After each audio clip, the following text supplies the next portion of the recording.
Welcome to the Stack of Stats podcast. I am your host, Pam Maldonado, and we are here joined with Drew Dinsick, whale_capper, here to talk some ATP tennis bets, bringing you all the analytics. Drew, it has been a while. It's been a while that I've done a podcast, honestly, but I'm happy to have you back. And you know why I have you here? It's because we love tennis. So are you excited for Madrid? Yes, absolutely. And it's been a whirlwind of a month of April so far. NBA playoffs have been super fun. NFL draft was wildly fun to bet on. And now we enter my favorite time of the tennis season, this run of Madrid, Rome, small break, and then Roland Garros is the best kind of 4-week cycle for betting tennis in the calendar, in my opinion. So I love this time of year. If you're unfamiliar with Drew Dinsick, he is Will_capper on Twitter. He works for NBC Sports Bet. You can see in the backdrop, and he is host of the Deep Dive podcast. He's one of my favorite people to talk with tennis because one, not too many people love tennis, I think, as much as I do, except for maybe you. But no, I'm not a huge fan of clay court season, actually. My favorite season is grass. I love the speed. I love the pace. I love that it's serve. I think it's more predictable. And kind of works to be, how would I say this?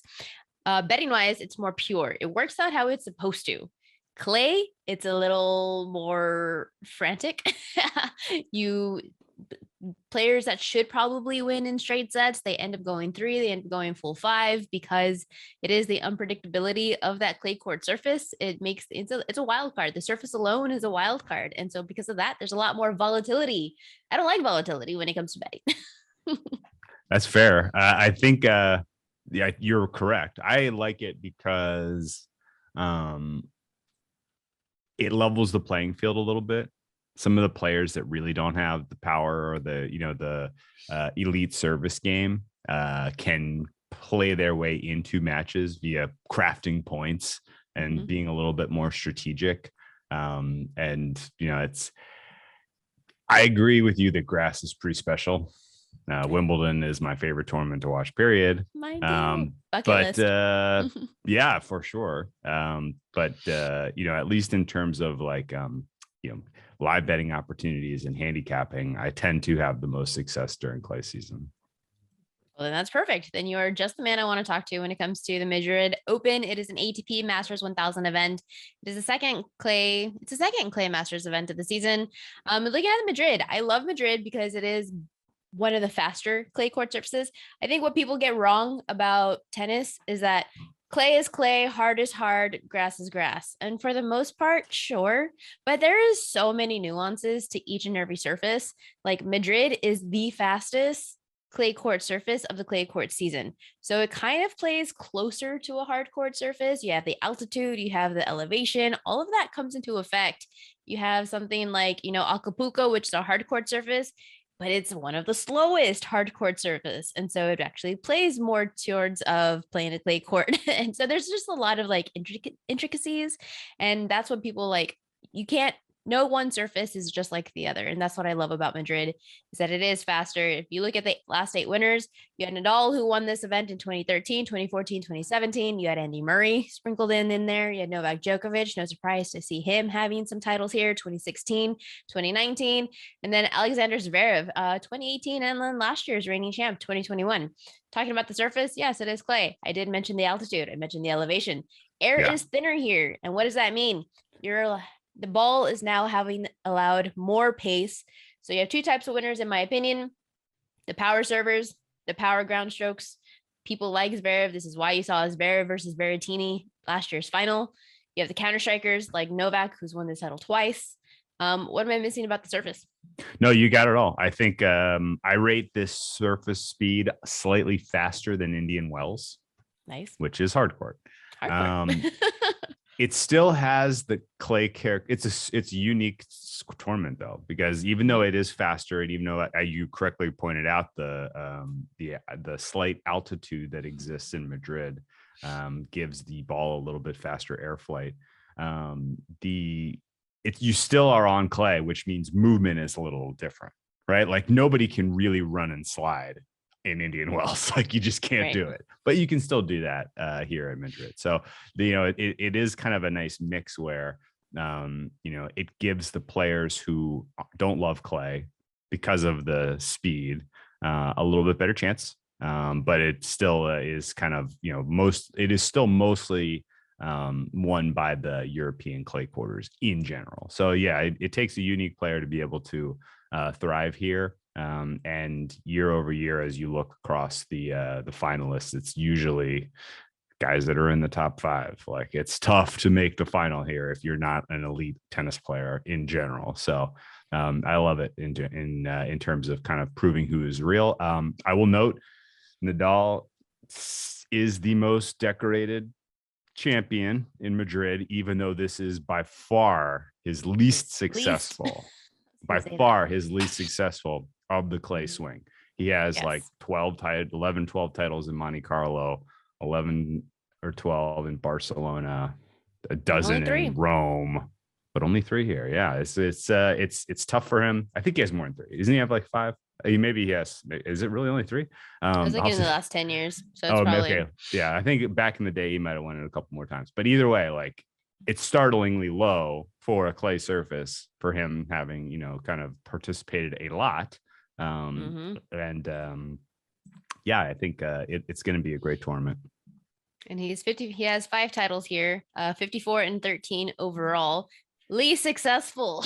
Yeah. Imagine that type of resume and saying that he's kind of sucks. This isn't for him. Yeah. Oh man, the month of April's been brutal. I went 54 and 13 betting the NBA. Terrible. Imagine being that. That is why he is called the King of Clay, and that is also why he is the favorite to win this tournament at plus 210.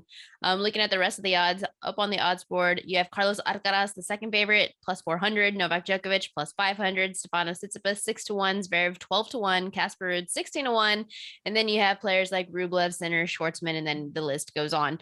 I'm telling you right now, I'm not going to love Nadal to win this tournament. I'm not even going to really consider him as a factor. Yeah, so I think, no, that's a good place to start, because great place to start. I mean, it's a clay tennis tournament, so you got to start with Nadal. He has not played since his defeat to the hands of Taylor Fritz in the Indian Wells final. We haven't seen him since what was that, middle of March? Middle of March. It was like right before March Madness. That was like right as March Madness was starting. Like, it's been that long since we've seen Nadal play. He sustained some injuries in that tournament. Rib fracture. Did you get the feeling that, like, how or what happened there? I 100% believe. So we've seen, the thing with Nadal is we have seen him, I'm going to come back. I'm coming back from injury. I have some blisters. I have some things on my feet, my ankle, my legs, whatever it is. He always has a problem. I legitimately believe this might have been like the most hurtful, an actual injury. Because yes, we saw him lose to Taylor Fritz, but also before that, like, he was struggling against his match against Carlos Alcaraz. What got him through was his mindset. He played smart tennis, and he couldn't be able to do that against Taylor Fritz, which is why that match, no discrediting to Fritz, because Fritz was playing phenomenal this year so far early in the season, but you 100% could watch that match and say Nadal is not even at 80% right now. His movement wasn't there.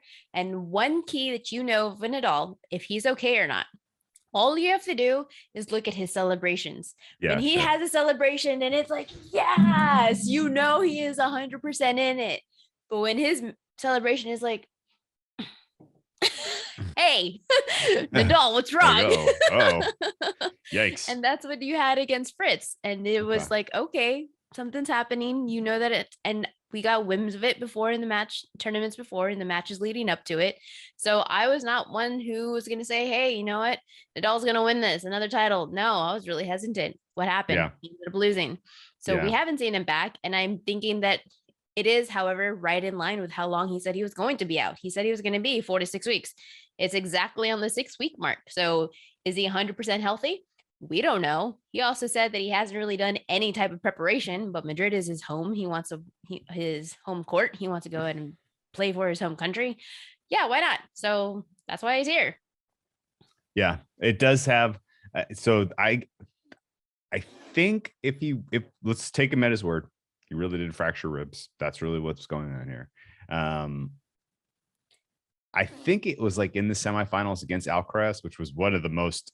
I I don't know, was that the best tennis match of the season so far after the Aussie Open final? Yeah, Probably, right? Kecmanovic and Carlos was pretty phenomenal.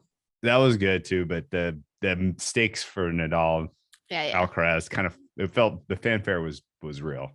Um, the in that match, it was like what, 30-mile-an-hour winds for the entirety of that thing, and there was Right. something about the way of playing into the wind and the physicality of that match that caused him to fracture the ribs, whatever the case may be. He missed all of Monte, he missed Monte Carlo, he missed all of Miami, which he never plays well at anyway. He skipped Monte Carlo, where he usually dominates. He skipped Barcelona, where the court's named after him. And so it seems real, and he is taking this one, I believe, as a warm-up. Yeah. My guess is that he's going to try to get some reps on clay here. He's going to go into Rome next week and try to take that title and then use that as his like true tune-up before Roland Garros after, with with after the week off. So I think he's kind of envisioning a short arc buildup of get to the quarterfinals here, win Rome, and then see how things break with the draw and fitness in Roland Garros. So Nadal he is in the second quarter. He is the favorite to win the second quarter of the draw. Also in his quarter is Carlos Alcaraz. You have Miramir Kecmanovic, Pablo Carreño Busta, Cam Norrie, Fabio Fognini, Karatsev, Botic, Van de Sancho could just beat Kecmanovic this morning in Munich, which was interesting. And then John Isner. Yeah, he last won won in 2017. We're talking about his least successful here. Yeah, especially here in the last few years.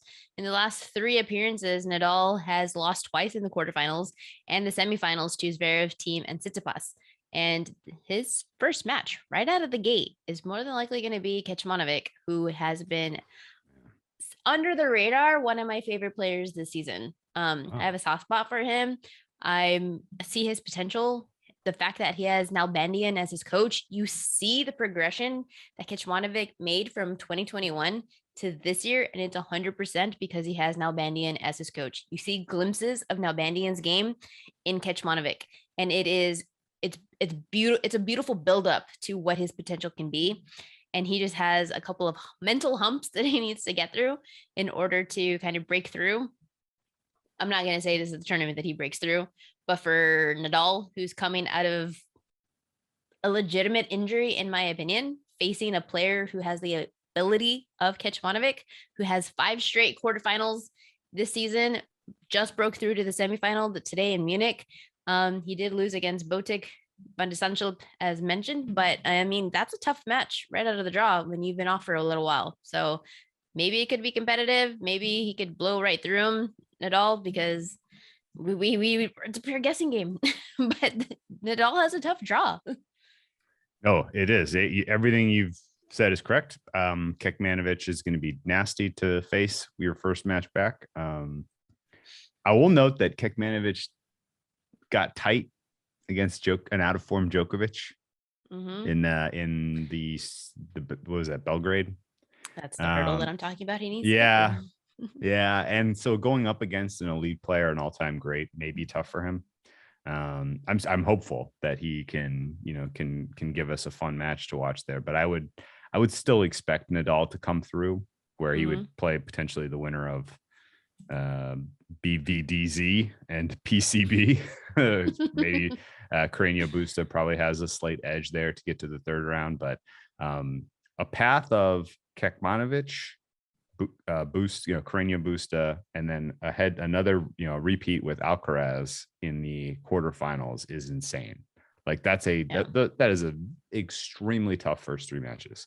I don't think Nadal should be anywhere close to the top of the board when it comes to odds. Just out of curiosity, without giving a book any specific credit, where did you find those odds? If you want to, kind of give me a hint, because I can only really find. Oh, okay, cool. I had a tough time finding futures here, and I think the BetMGM got him posted about an hour ago, because I wrote an article yesterday for Yahoo, and I was like, "Hey, I have no odds," and then about an hour ago they went up. Those numbers sound bad to me, honestly. Oh, I think he should be in the 5-1 at the most optimistic. 5-1 is probably where he ought to be. I mean, even Yeah. money to win the second quarter is just like laughable. But I'm here to say that I'm not going to take Nadal. He's not on my radar. I'm not interested in him. But also, who is in his quarter is Carlos Alcaraz, 23-3 on the season in 2022. I know I talk about Alcaraz a lot, but honestly, come on. What other player in sports? I'm just going to say it. This is going to be my love affair for him. This is it. This is all I'm saying. What other player in sports is accomplishing greatness at 18 at such a fast rate with everybody else in the field? Like, it is just the progression, the rate of progression that he has had to win 3 titles in 2022 alone. He won the 250, the 500, the 1000. He has answered every single test that has been brought to him. What other greater story is there right now in sports? Right now, is there a comp? I can't really think of one. I mean, there's an obvious parallel with Nadal himself in terms of the age and the breakout, which it's is literally crazy. generational. The last time we saw this was 20 years ago. We're talking about in tennis. The last time we saw this in sports, you can probably talk about LeBron and Jordan and all of that. But he's 18 and he's in this generation of tennis with Nadal in play, with Djokovic in play, with, I mean, no Federer right now, but I mean, this is pretty remarkable. It's still a stacked. Yeah. I mean, the ATP is in really good shape right now. There's a lot of really good players. And his win in Miami was amazing. He didn't like have amazing performances, I didn't think. But it was still like, that's a Masters 1000. That's a tough tournament to win. And he pulled it off at 18, which is incredible. He has all of the promise that that we had kind of hoped for when we saw him kind of break out last year at the US Open. And I think he's peaking in this clay cycle. He had a little bit of a rocky start to the clay season in Monte Carlo. I was one tournament too short. I took him to win Monte Carlo, and I laid off on him to win Barcelona because I was like, Yeah. So the adjustment from kind of just winning to now coming to a very good Monte Carlo is pretty slow clay. Like it's on the slow end of the spectrum.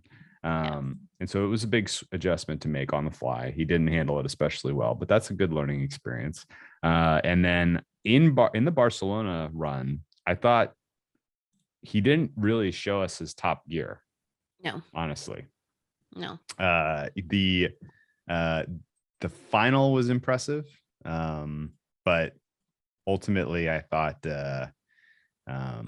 he has more than what we've seen so far on clay. Like, he's building up to a peak for this Roland Garros cycle, and I'm also laying off of Alcaraz though for futures. I know he has a great story for this he's tournament. Fantastic. I'm laying off of him for this tournament. I'm not sure that this is I know he's winning everything, and I just said he's answered every test, but this is another test. He has one experience here. He's 1-1. He beat Monterino. He lost to Nadal pretty handily, 6-2, 6-1 last year. We of course saw him almost pick off Nadal here on the hard court season earlier in March, but this is different. I mean, the unknown is we're unsure how he's going to handle this fast of a surface. And I know that people want to talk about, he's better on hard court than he is on clay.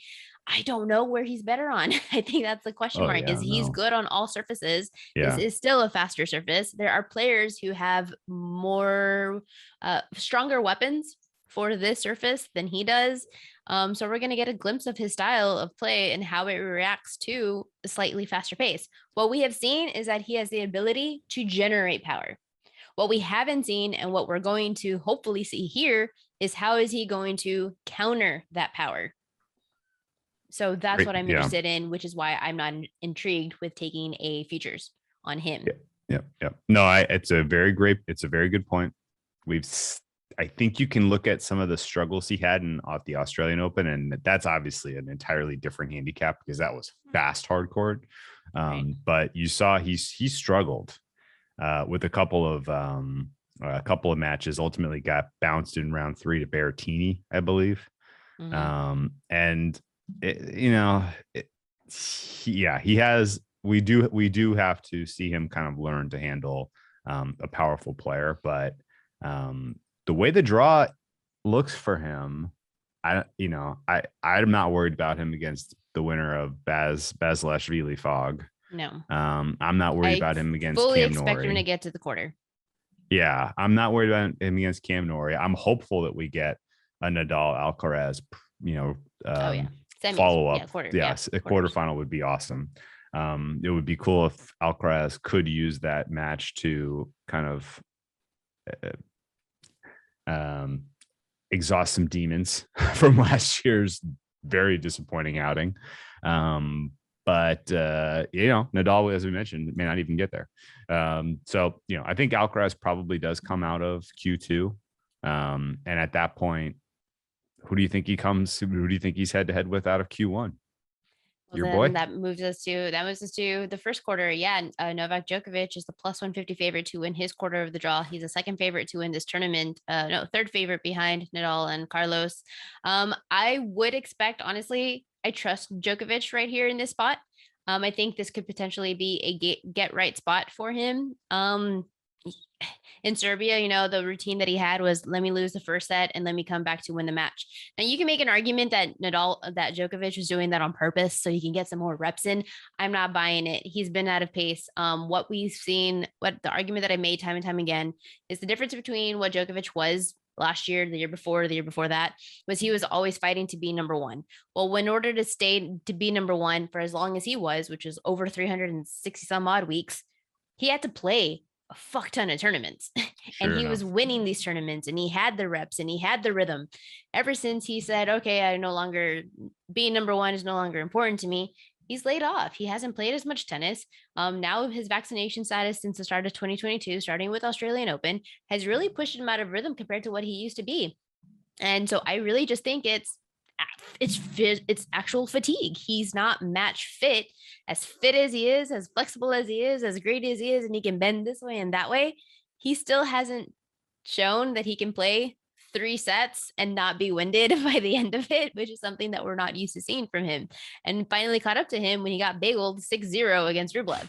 Now, to his defense, he did say that Djokovic said that he was battling an illness that made him fatigue. I'm going to also give him the benefit of the doubt, but he skipped Madrid last year. He lost to Aslan Karatsev, who was a 2021 breakout star in Serbia. And then he went on to it was Nadal in the Rome final after skipping Madrid. So this is right around the time he's going to be getting right. He's going to find his way back into it. He's 28-8 here in Madrid. He has 3 titles. He lost one in 2019. He does have the ability. I saw a lot of good things in Serbia from him. And then the only thing that was a concern is, are you tired? But if Djokovic is getting to this quarterfinals in this match, potentially facing Monfils, potentially facing Shapovalov, potentially facing Casper Ruud, Alejandro Fekina, who he did lose earlier this year. But that was his first tournament back.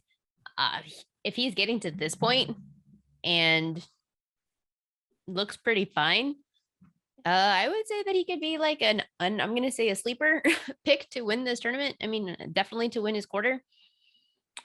Okay, that's not crazy. What's his price to win the quarter? Plus 150. I guess here's what I'll say.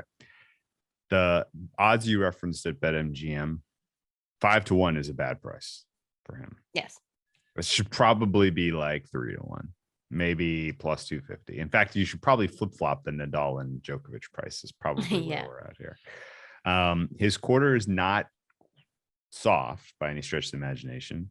It's not hard. It's not hard. No, it's true. But you got Monfils is an interesting head-to-head because he has traditionally, what's the right word? Owned Monfils, soul, for, just in general. Like what's his head-to-head record against Monfils? Isn't it like 20-2? It's a lot. Something insane? But Monfils also hasn't. Monfils has also been off of a break. He hasn't had any clay court experience. He hadn't played at all, right? He last played in Miami, which was March 25th. Yeah. So Djokovic is clear. 6-2, 6-3. He's clean. Djokovic is clean to round 3, in my opinion. Mm-hmm. He'll face the winner of the Murray Team Chapo triplet there, which Probably probably Shapovalov, Chapo. I who mean, hasn't played since Miami. team has looked bad, like bad, Oh since yeah, he's returning so from far injury. off. I Like don't not, expect him to get past Murray in the opening round. I would be blown away if he does. I will applaud him. But he has looked bad. Murray, Chapo, Eileen, Chapo, Djokovic should be able to beat Chapo and get to the quarterfinals. Yes. Rude is not someone that super scares me. It's probably gonna be Herbie, Hurkacz that comes through to that quarterfinal. Maybe. If I had to guess, maybe Fokina. Has had a nice season, but He I lost like to him better on Tiafoe. slower. I like him Yeah, on the slower courts than this on isn't a Madrid in surface that's general. good for him. No, so Hurkacz should come through that. Djokovic should be able to beat Hurkacz in the quarterfinals. Now, here's what I'll say about Djokovic broadly. I agree there were some positives to take away from his Belgrade run. He at times looked like he was going to lose Laszlo Djere in round one. He at times looked like he was going to lose to Kekmanovic. I thought he was going to lose to Khachanov, but he got reps, which was important. But it did ultimately fatigue him to the point where he got bageled, as you mentioned in the the deciding set, the decider of the final there. But Rublev's is a tough player and fit player, so it's not totally shocking that happened. This campaign from him in 2022 overall, extremely reminiscent of what we saw in 2018, where he lost to Chung in Australia, and then we didn't see him again until he lost to Taro Daniel in at Indian Wells, and then dumped one in Miami the next time out. Like he just was completely out of it. No rhythm, as you mentioned. Yeah, he lost to Taro Daniel in Indian Wells. He lost to Benoit Paire in Miami. And then he went to the European clay swing and just kind of slowly built back into form. Ended up having a run to the third, or he lost to Kyle Edmund at Madrid that year. Did a little damage in Rome, made it to lost to Cecchinato at Roland Garros. Like it was just a who's who of what is going on with this guy that year. But then he went to Wimbledon and won. So I think he's building up to it. Yeah, I think that's the goal here. I don't think he really cares about how his win-loss looks between now and grass season. I think he just wants to get the reps in, get his rhythm and his timing back so that he can go to Wimbledon and get another slam. That's my gut. And so I don't know that you're going to get a performance out of him at Madrid where he is leaving it all on the court. You know what I mean? Right. So if the going gets tough, does he, against like a Hurkacz in the quarterfinals or against an Alcaraz in the semifinals? Yeah, he wants to get a rep in, but like, is he gonna risk injury? Is he gonna risk? He may pull the ripcord at some point. I don't know. So then I think you and I so far looking at the top half of the draw, which has Nadal, Carlos Alcaraz, Djokovic, Hurkacz, Monfils, Chapo, looking at Busta, Nori, Fognini, all these players at the top. I think we're kind of in agreement that the winner potentially may not be coming from the top half of the draw. Looking at what has me interested. Okay, you may have a different opinion, but what has me interested is I'm looking at the bottom half. What do you think? What were you? Yeah, so you're right. You're dead right that all the good players, the top three favorites, they're all in the top. Which means if there's betting value, it's on the bottom. That is almost, that goes without saying, right? Somebody's gonna, presumably a Tsitsipas or a Rublev or even a Zverev if he somehow finds something. Then let's break it down. Well, yeah, one of those guys gets to the final, easier path, and then meanwhile, Alcaraz, Nadal, Djokovic all beat each other up in the quarterfinals, semifinals, right? They give us fun tennis. Yeah, fun tennis, but only one guy is ever can get to the final out of those three. I'd lean Alcaraz, maybe some personal bias there. Exactly, lean Alcaraz would be the most. I would say. Not for sure thing, but I don't think there is a for sure thing up at the top half of the draw. I'm not entirely convinced that Alcaraz is going to beat Djokovic if they meet in the semis. one, I don't know if Nadal is even going to make it to the quarters. That still remains to be seen. Yeah. He could, yes, he outmatches. He's any player any opponent that he faces will be outmatched to Nadal. I get that. We haven't seen him. It's a guessing game. Was it an actual injury? Is it just him being smart, taking time off? We don't know. We're going to learn. That's what the first rounds of these tournaments are for, is watch and see what happens. But if he does end up making it to the quarter, will he get past Alcaraz? It could be a rematch, but I would always give the nod right now to Nadal, just because he has, as smart as Alcaraz is being on the court, he has that court sense. He's evolving. Nadal is still just so much more fast experienced, and he knows exactly when to apply the pressure, when to lay off the pressure. And that is something that Alcaraz is still learning and trying to figure out.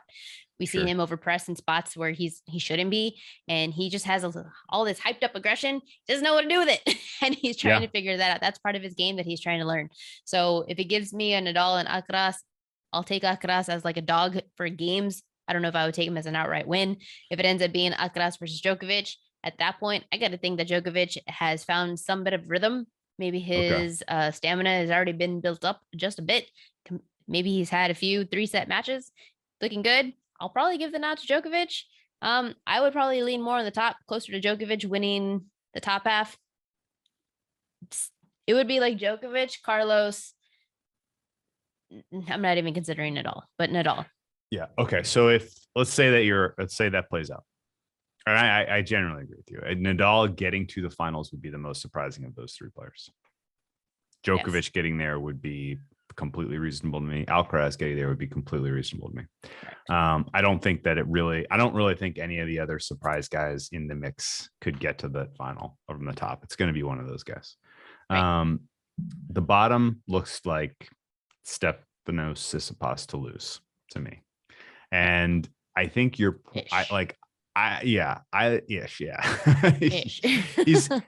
a weird handicap right now.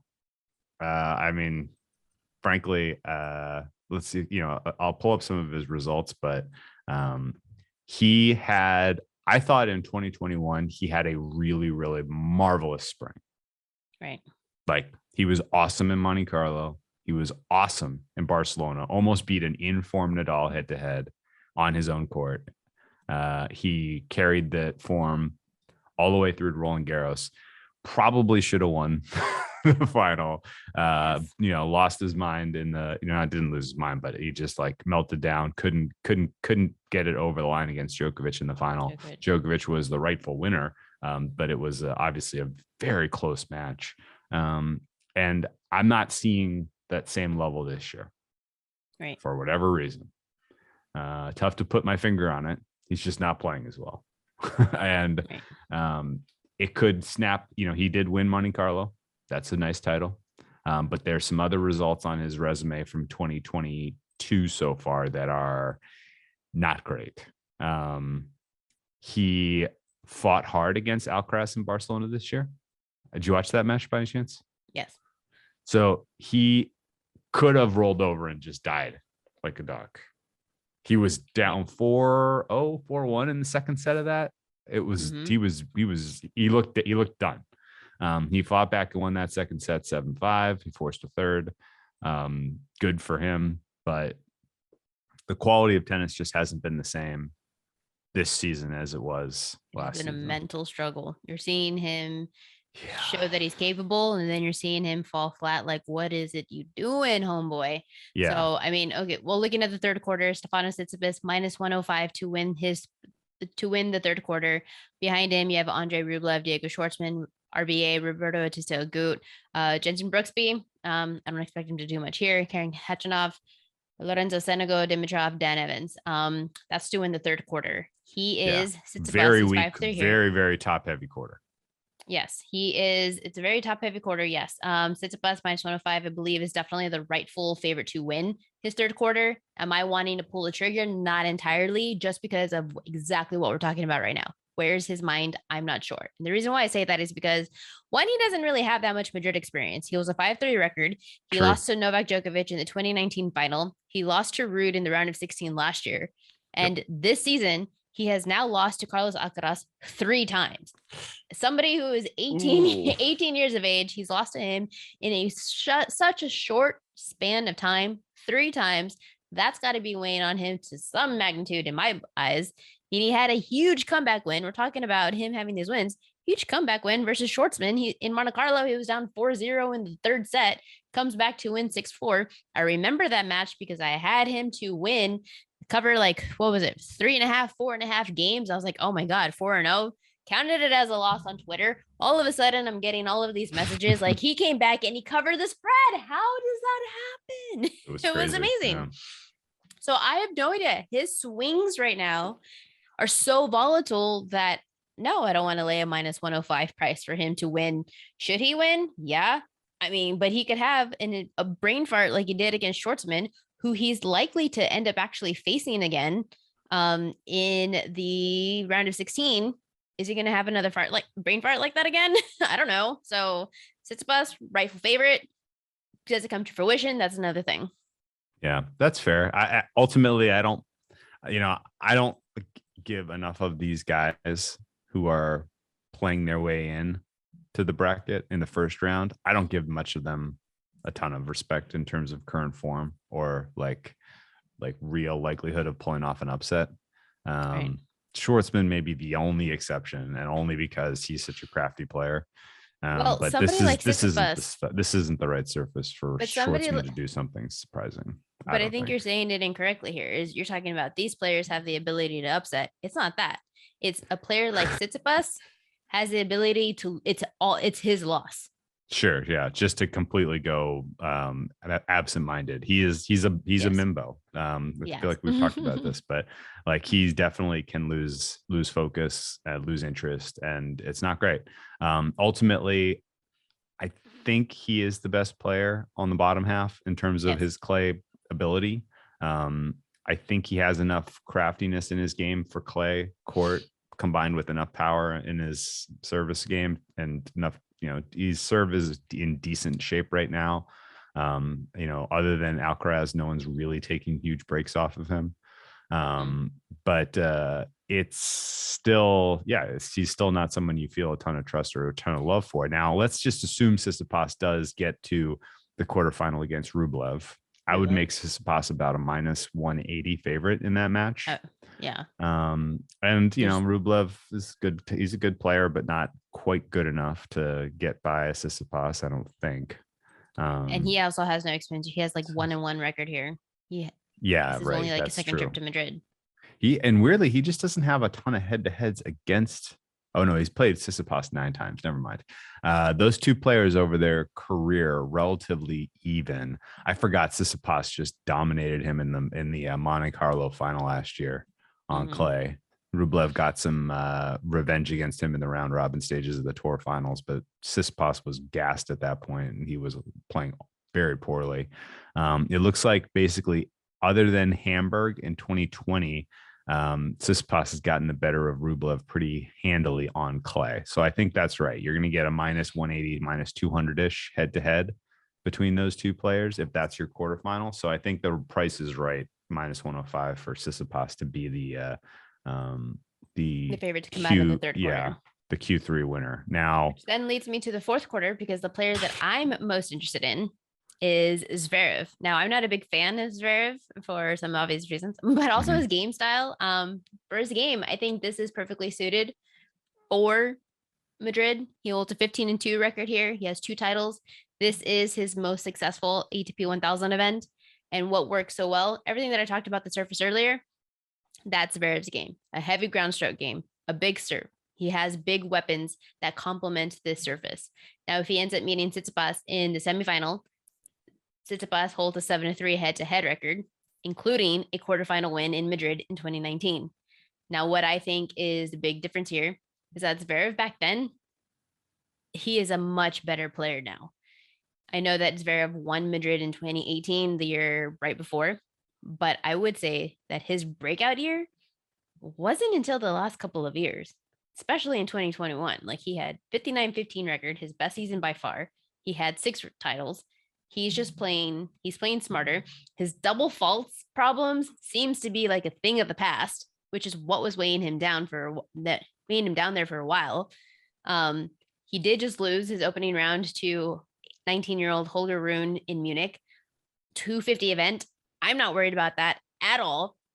You get more points, more prize money on a surface that he's already won 2 titles on the week after. Yeah, he doesn't want to be in Munich. He wants to be resting up for having a shot at Madrid. He's going for the W. I like Zverev not only on the outright market. I like Zverev to win his fourth quarter. He's a plus 160 favorite. And then he is 12-1 to win the tournament.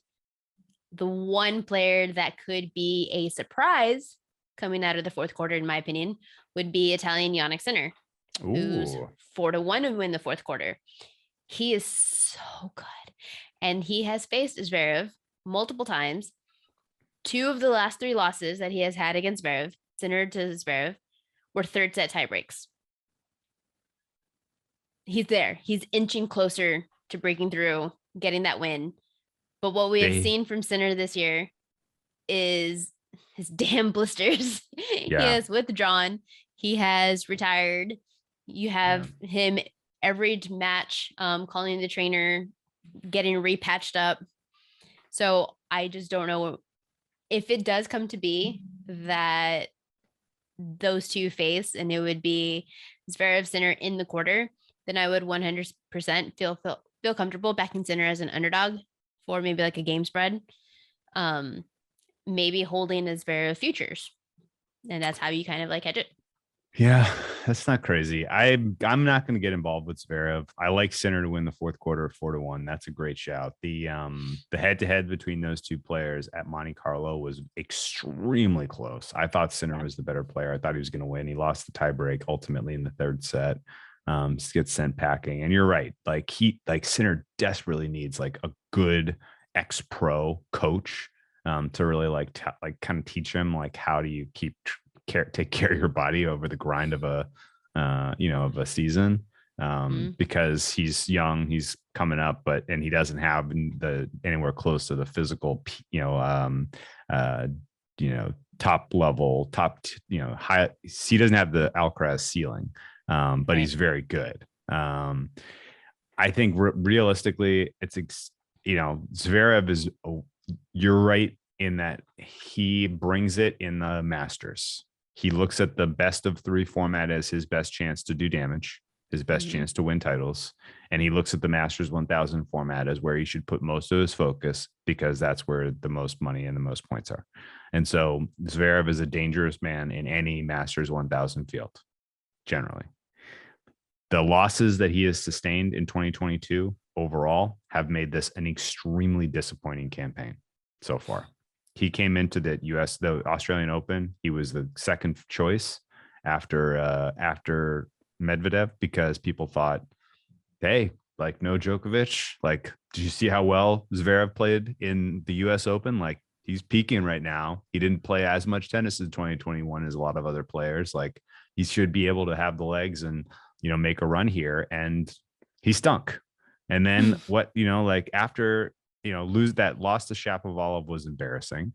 And he's been kind of picked on by a lot of like the kind of mid-tier players this season, which is weird. If you're coming into this campaign and you're like expected to really break out and compete, get your slam this year, you shouldn't be losing to the Shapo. You shouldn't be losing to Bublik. You shouldn't be losing to Tommy Paul. Casper Ruud got him. Tsitsipas got him in the Monte Carlo semifinals convincingly. And then you mentioned it. Holger Rune beat him in Munich. Did that reflect anything about the state of Zverev? No. But it also doesn't change my mind that like ultimately a player like Seb Korda could get him next. A player like Sinner could get him next.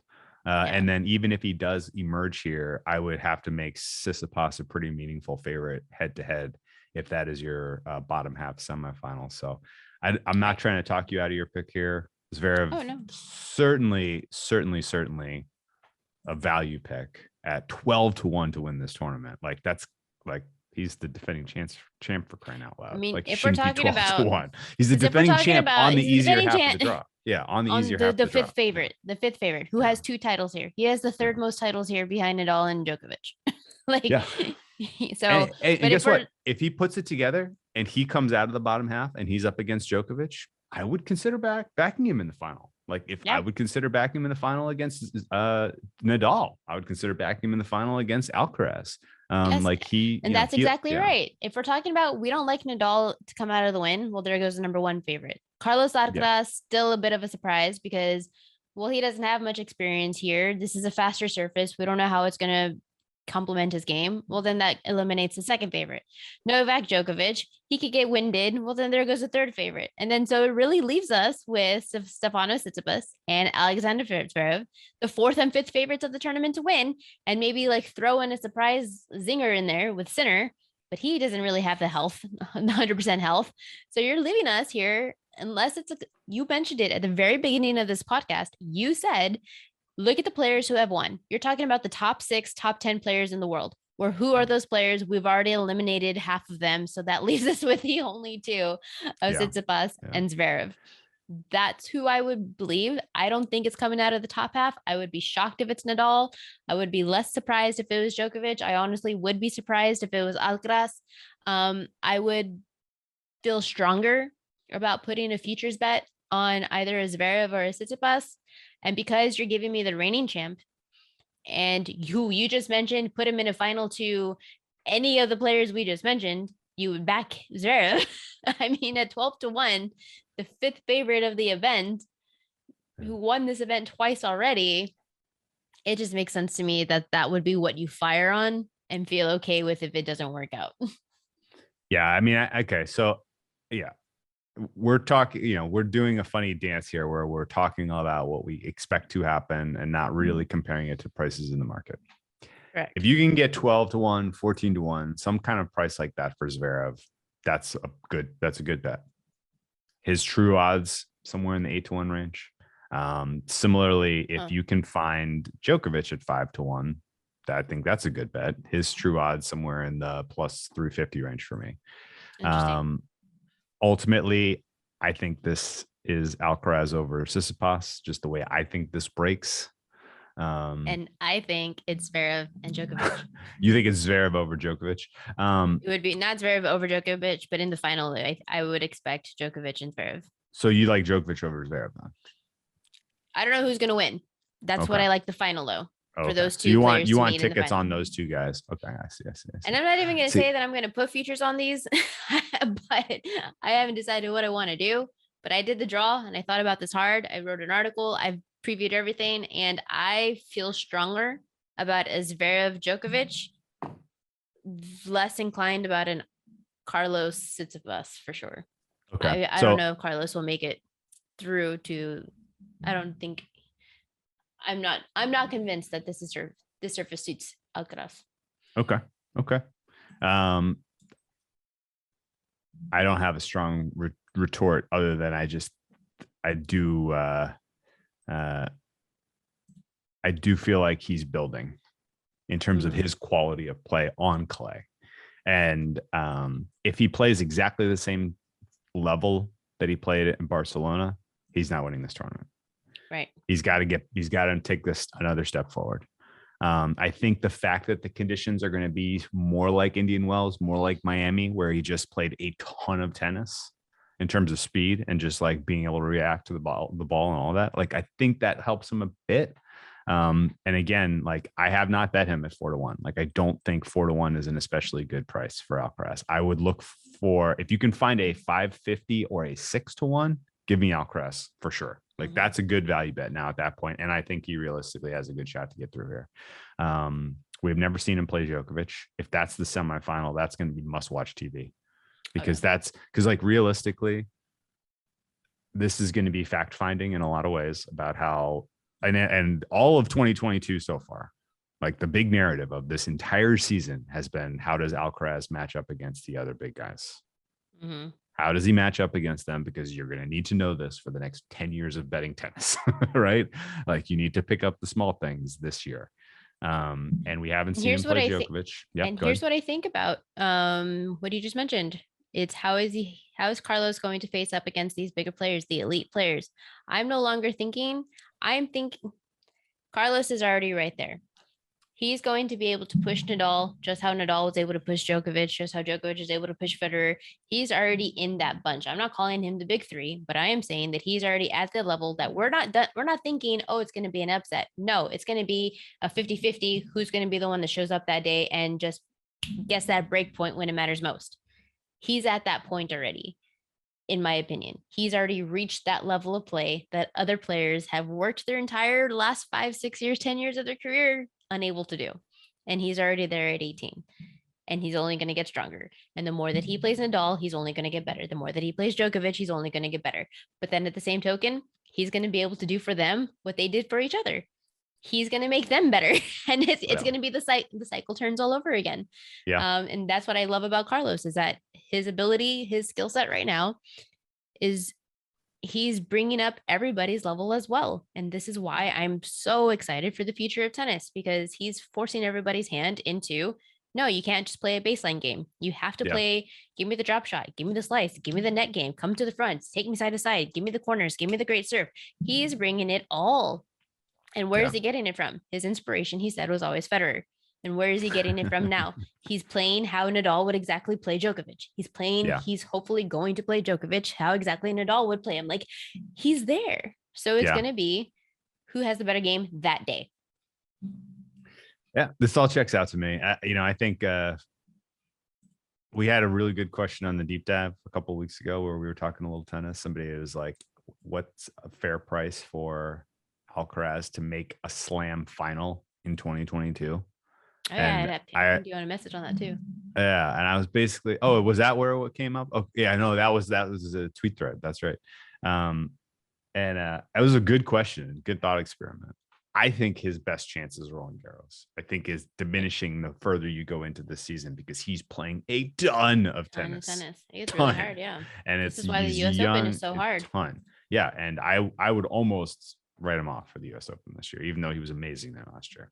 I just don't see it happening. And he may, I have no idea what his game's going to look like on grass either, really. I don't think anyone really does.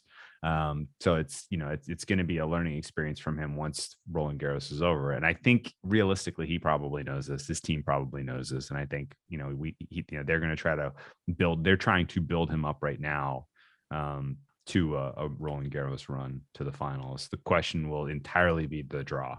If he's on the same side of the draw as Djokovic, that's probably your semifinal. And you're going to want to know what the result of this semifinal is if that's your semifinal Roland Garros. I think realistically, you're most likely 4 semifinalists in Roland Garros, barring some crazy seeding kerfuffle, are going to be Nadal, Djokovic, Alcaraz, and Tsitsipas. Like that's probably how this is going. And yeah, seeing how those you're players... holding a 16-1 ticket like I am. No, but it wouldn't shock me. It was a 19-year-old Rafa Nadal who won his first Grand Slam at Roland Garros. So 19, I think Alcaraz turns 19 in May. It took 16-1 after he won.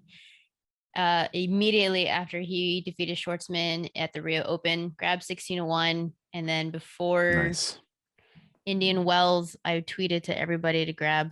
Some people had 14 and then 12, and I think that was the lowest that people had before it just completely cut steam. Yeah, it's been one-way action at this point. Only bets I have for Roland Garros on the women's side, I have a bunch of ego. When the day that Barty retired, I just grabbed a bunch, and every ego I can get.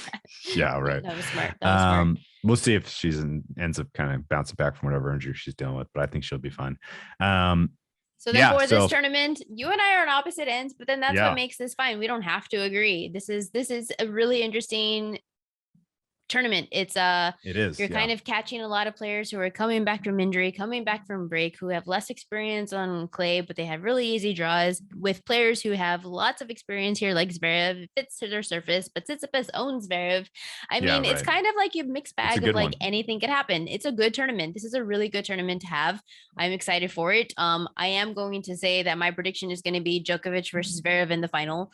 Yours would be Alcaraz and Tsitsipas over Tsitsipas, and I think Sinner is live for the fourth quarter. And Sinner is definitely live. I would agree with that. If I can see early on that his blisters aren't a factor, and when I say that, every match that he had, he really was like, trainer, get me repatched, and then he goes back out there. If I don't see that, then definitely I would want to back him as an underdog to anybody that he'll end up facing in the quarters. I'm excited for this tournament. I have no idea who's going to win. Yeah, no, same. Sinner is 1-3 against Zverev career. You want to guess where his one win was? Clay. It was Clay. Yeah, I don't remember this. No, I'm not going to remember it either. Then if you don't. It was 2020 Roland Garros. That was the spring one, right? Or the fall one, the one they did in September. Yeah, he beat Zverev 3-1 in that. I guess that was kind of his breakout. Yeah, that's wild. Huh. He's very live. He is live. Show me that he's healthy. And what I love about futures, to everybody watching, what I love about futures is that you don't have to bet it just pre-tournament and that's it. You can actually bet tennis futures up into the quarter. So there's plenty of opportunity. Take the first round to see who's playing well, who's coming into this with some form, who's coming into this and needs a little extra. You can see, like, you'll know right out of the gate, Carlos is going to be facing Basilashvili in his opening round. If he'll be able to, that's some pace that we'll be able to see if he can handle. Tsitsipas is facing Kachanov, Kachanov, which that should be a fine tournament. Opelka versus Korda, that's going to be interesting in the first match. You have Busta versus Botic van de Zandschulp. That's going to be a good one. There's a lot of great matches coming out of here in the first round. And so I'm really interested in that. So if you want to take a futures, don't feel obligated to take it now before the tournament starts on Monday. Take your time, watch the first couple of rounds, decide. You'll still get value through up until the quarters. And I don't know, let's go Novak. Yeah, I think basically just don't bet Nadal. Just don't bet Nadal. And then watch he easily wins this tournament without dropping a set. No. That would be the most. Nadal needs a run up. Almost every time he's come back off a big layoff like this, he needs at least a small ramp. Like, right. I think he did well at the beginning of this season, jumping right into the Aussie Open, but he had some pretty soft competition. So I think he needs a ramp. So I will say Zverev Djokovic final. Whale is going to say Alcaraz Tsitsipas final. Those are the predictions I were going with. You can follow Drew Dinsick at Twitter at @Will_Capper. You can see his stuff on NBC Sports Bet, and he is the host of the Deep Dive podcast, which you can find anywhere you get your podcast. You can follow me on Twitter at Pamela M35, except for the time being, because my Twitter account was hacked, so I no longer have access to it right now. I think it's been deleted. I don't know what's going on with it. Actually, what the heck? Oh, I didn't even tell you that story. Let me tell you that story. Today is Saturday. Day 2 of the draft is happening Friday night. I am tweeting. I have my laptop open. I'm following the draft. I'm on my phone tweeting. I had just posted, okay, no quarterback was taken in the second round. I'm not sure about that one. I really don't think Kenny Pickett is that much better than the rest of the quarterbacks in the field. I get an email that says your email has been changed on Twitter. If this was not you, then here are the steps. Change your password, two-way verification, whatever it is. I'm like, okay, yeah, that definitely wasn't me because I'm tweeting about the draft. I go back to change my password. As I'm changing my password, it logs me out of my laptop. It logs me out of the app on my phone. I'm like, I just lost my Twitter account, didn't I? Oh my God. I no longer have access to it. I couldn't log on. Changing the password doesn't matter. An email has been sent to. I was like, well, that's definitely not my email. And so I don't have Twitter right now. Crazy. As I was on Twitter, like the last tweet is me talking about the draft, and then boop, I disappear into the unbelievable. So everybody out there, change every password that you have. Add two-way notification, verification. Just this is probably going to happen more frequently. This happened to my bodybuilding coach. Her Instagram got hacked and she didn't have it for about a week. And they were trying to sell Bitcoin or some shit. And it's just like, and it takes just add two-way notification verification. Save yourselves. You never know. Technology nowadays, we rely on it. So Well, I hope they get that resolved for you because that's horrible. So when we do get back, so we're following each other. It's a locked account right now with some weird Twitter,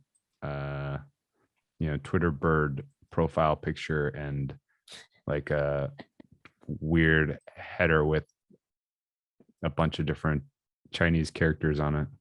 I have no idea. I don't even Not care. great. I reached out to Twitter. All I can do is wait. So when it does come back, Pamela M35, there's where you can find me. Well_Gapper. That's where you can find Drew. That does it for another episode of Stack of Stacks. Good luck to anybody who is betting the Madrid Open.